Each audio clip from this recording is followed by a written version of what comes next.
इस फिल्म की कहानी जेनी नाम की एक 16 साल की लड़की पर आधारित है जो चरम सुख पाने के लिए घपाघप करने के अलग अलग तरीके अपनाती है। इसके बाद जेनी आगे क्या क्या कारनामे करती है ये हम आज की इस एक्सप्लेनेशन में देखने वाले हैं। हेलो दोस्तों, आज मैं जिस फिल्म को एक्सप्लेन करने वाला हूँ उस फिल्म का नाम है नॉट अनदर टीन और ये फिल्म 2001 में रिलीज हुई थी। मूवी की शुरुआत में हम जेनी नाम की एक टीनेजर लड़की को देखते हैं। जेनी एक पुरानी रोमांटिक मूवी देख रही होती है और उस मूवी को देखकर जेनी के अंदर घपाघप करने की इच्छाएं जागना शुरू हो जाती है। इसके बाद जेनी बाबा बंगाली का दिया हुआ हथियार निकालती है और उस हथियार को अपने मौत के कुएं में डालने लगती है। जेनी चरम सुख का आनंद लेने ही वाली होती है कि तभी वहाँ पर उसके डैड आ जाते हैं और उसे हैप्पी बर्थडे विश करने लगते हैं। अब वो हथियार अभी भी जेनी की मौत के कुएं में ही होता है, पर वो अपने डैड के सामने उस हथियार को बाहर नहीं निकाल सकती थी। तभी वहाँ पर उसके दादा दादी भी केक लेकर आ जाते हैं और उनके साथ चर्च के फादर और गली के कुछ बच्चे भी वहाँ पर आ जाते हैं। फिर वहाँ पर जेनी का डॉग आकर जैसे ही उसके ब्लैंकेट को खींचता है तभी जेनी का हथियार उसके मौत के कुएं से निकलकर बाहर उछलता है और सीधा आकर उसके केक पर गिर जाता है, जिससे सभी लोगों को पता चल जाता है कि जेनी अपने मौत के कुएं में क्या घुसा रही थी। इसके बाद जेनी के डैड उसे और उसके भाई को स्कूल छोड़ने जाते हैं।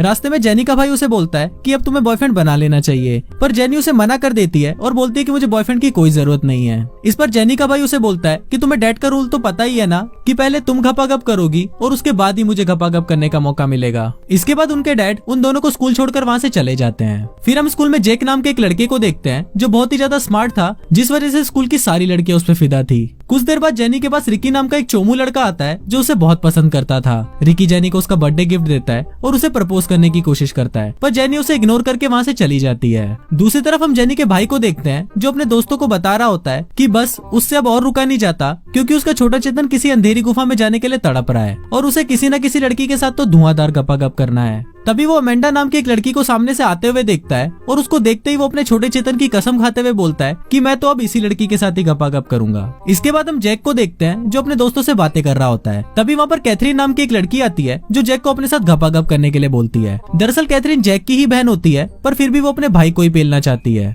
थोड़ी देर बाद वहाँ पर जैक की गर्लफ्रेंड प्रिसिला भी आ जाती है और वो जैक को कोई इंपॉर्टेंट बात करने के लिए बाहर बुलाती है। फिर प्रिसिला जैक को बताती है कि मुझे अब कोई और पसंद है, इसलिए मैं तुमसे ब्रेकअप कर रही हूँ। जैक जब प्रिसिला के नए बॉयफ्रेंड को देखता है तो वो उसको देखकर शॉक्ड हो जाता है। जैक उसको बोलता है कि तुम इस चोमू के लिए मुझे छोड़ रही हो जिस पर स्कूल की सारी लड़कियां फिदा है। अब जैक को तो विश्वास ही नहीं हो रहा था कि कोई लड़की उसे छोड़ भी सकती है। इसके बाद हम जेनी को देखते हैं जो आर्ट क्लास में बहुत ही मेहनत करके एक ड्राइंग बना रही होती है और बहुत ही कड़ी मेहनत और लगन के बाद वो अपने इस मास्टरपीस को बना ही लेती है। फिर जैक स्कूल से बाहर आता है और वो देखता है कि प्रिसिला अपने नए बॉयफ्रेंड के साथ चुम्मा चाटी कर रही होती है। फिर जैक का दोस्त उसे बोलता है कि प्रिसिला बहुत ही सुंदर है और इस बार भी प्रॉम क्वीन वही बनेगी। इस पर जैक उसे बोलता है कि ऐसा कुछ भी नहीं है और ये बस मेकअप का जादू है जिससे कोई भी लड़की सुंदर बन सकती है। इस पर जैक का दोस्त उसे शर्त लगाता है कि अगर तुमने स्कूल की सबसे चोमू लड़की को इस साल प्रॉम क्वीन बना दिया तो तुम ये शर्त जीत जाओगे। तभी सामने से जेनी आ रही होती है और जैक का दोस्त जेनी को देखकर बोलता है कि अब तुम्हें जेनी को ही पटाना पड़ेगा। अब जैक ये सब करना तो नहीं चाहता था, पर उसने शर्त लगाई थी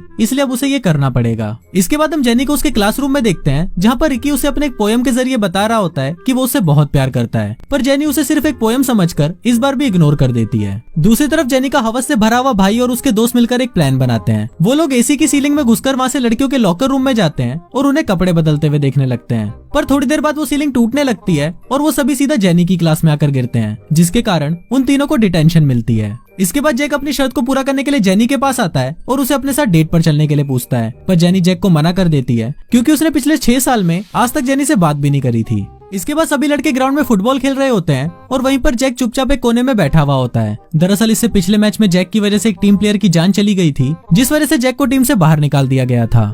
इधर जेनी के मन में भी जैक के बारे में सोचकर ठरक जागने लगती है और वो अपने डैड से इस बारे में बात करती है, जिस पर उसके डैड उसे बोलते हैं कि तुम्हें जैक के साथ डेट पर जरूर जाना चाहिए। दूसरी तरफ जब जैक भी अपने घर पर जाता है तो वहाँ पर उसके डैड उसे बोलते हैं कि मुझे पता है कि प्रिसिला के साथ तुम्हारा ब्रेकअप हो गया है और अब तुम्हें एक नई गर्लफ्रेंड चाहिए। इसलिए उसके डैड उसकी मॉम को ही घपाघप करने के लिए उसके रूम में भेज देते हैं और उसे ऑल द बेस्ट बोलकर वहाँ से चले जाते हैं। फिर जैक अपनी बहन कैथरीन के पास लड़की पटाने की एडवाइस लेने के लिए जाता है, पर उसकी बहन तो उसके साथ ही घपाघप करना शुरू कर देती है। जैक कैथरीन को रोकते हुए बोलता है कि तुम मेरी बहन हो, तो इस पर कैथरीन उसे बोलती है कि मुझे कोई फर्क नहीं पड़ता, मुझे तो सिर्फ तुम्हारे साथ ही घपाघप करना है। अगले दिन हम देखते हैं कि कुछ लड़के मिलकर जेनी के भाई को पीट रहे होते हैं। तभी वहाँ पर जैक उसे बचाने के लिए आता है, पर जेनी का भाई उसे ही मार देता है। अब इसे जैक को भी गुस्सा आ जाता है और वो जेनी के भाई को पकड़कर कुत्ते की तरह पीटना शुरू कर देता है। इसके बाद जैक जेनी के लिए भाईजान का गाना गाकर उसे इम्प्रेस करने की कोशिश करता है, पर जैक का गाना सुनकर सभी लोग बोर हो जाते हैं। फिर जैक गाना बदल देता है और अपने गाने में बोलता है कि जेनी के पास एक गन है। अब जैक का गाना सुनकर सभी लोगों को लगता है कि जेनी के पास सचमुच एक गन है, इसलिए वो सभी लोग वहाँ से भागने लगते हैं। तभी वहाँ पर पुलिस भी आ जाती है और वो जेनी को पकड़ लेती है। इसके बाद जैक जेनी को पुलिस से छुड़ाकर अपने घर पर ले आता है। तभी वहाँ पर जेनी जैक को बोलती है कि प्लीज तुम मेरा पीछा छोड़ दो, पर इस पर जैक पूरा नंगा होकर जेनी के सामने आकर खड़ा हो जाता है। पर जेनी को जैक का छोटा चेतन बिल्कुल भी पसंद नहीं आता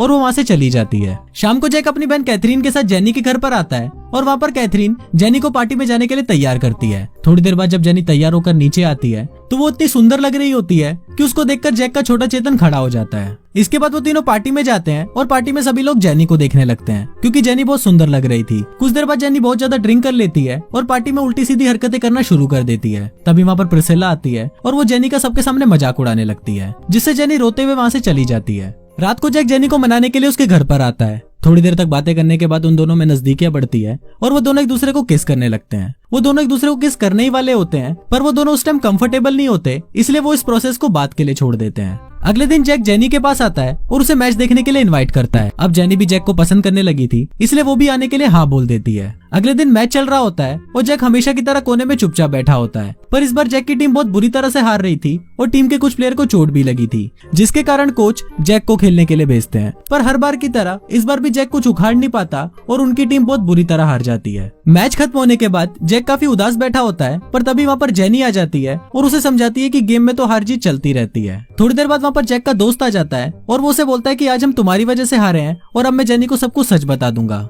इसके बाद वो जेनी के कान में कुछ बोलने लगता है, पर अब जैक भी जेनी को पसंद करने लगा था, इसलिए वो खुद ही जेनी को सब कुछ सच बता देता है। जैक की बात सुनकर जेनी बहुत दुखी हो जाती है और वो वहाँ से चली जाती है। तभी जैक का दोस्त उसे बोलता है कि मैंने तो उसके कान में कुछ भी नहीं बोला था और तुम चूतिए ने खुद ही उसको सब कुछ बता दिया। अब ऐसे ही कुछ दिन बीत जाते हैं और वो दोनों एक दूसरे से बात करना बंद कर देते हैं, पर वो दोनों ही एक दूसरे को बहुत मिस भी करने लगते हैं। अब प्रोम नाइट की रात को जैक का दोस्त जेनी को अपने साथ लेकर आता है और जैक अपनी बहन कैथरीन को अपने साथ लेकर आता है। वहाँ पर जेनी का भाई भी होता है जो फाइनली अमेंडा के पास जाकर उसे लव लेटर देता है। जब अमेंडा उस लेटर को पढ़ती है तो उसे वो बहुत अच्छा लगता है और वो जेनी के भाई को गपागप करने के लिए अपने साथ ले जाती है। दूसरी तरफ जेनी जैक के दोस्त के साथ डांस कर रही होती है और जैक अपनी बहन के साथ डांस कर रहा होता है। डांस करते वक्त अचानक कैथरीन जैक को किस करने लगती है और ये देखकर जेनी को बिल्कुल भी अच्छा नहीं लगता और वो दुखी होकर वहाँ से चली जाती है। फिर वहाँ पर कॉलेज का प्रिंसिपल प्रॉम किंग और क्वीन की अनाउंसमेंट करता है और इस बार का प्रॉम किंग जैक को बनाया जाता है। फिर प्रॉम क्वीन की बारी आती है और प्रिंसिपल बोलता है कि प्रॉम क्वीन दो लड़कियों के बीच में टाई हुआ है। ये देखकर प्रिसिला सोचती है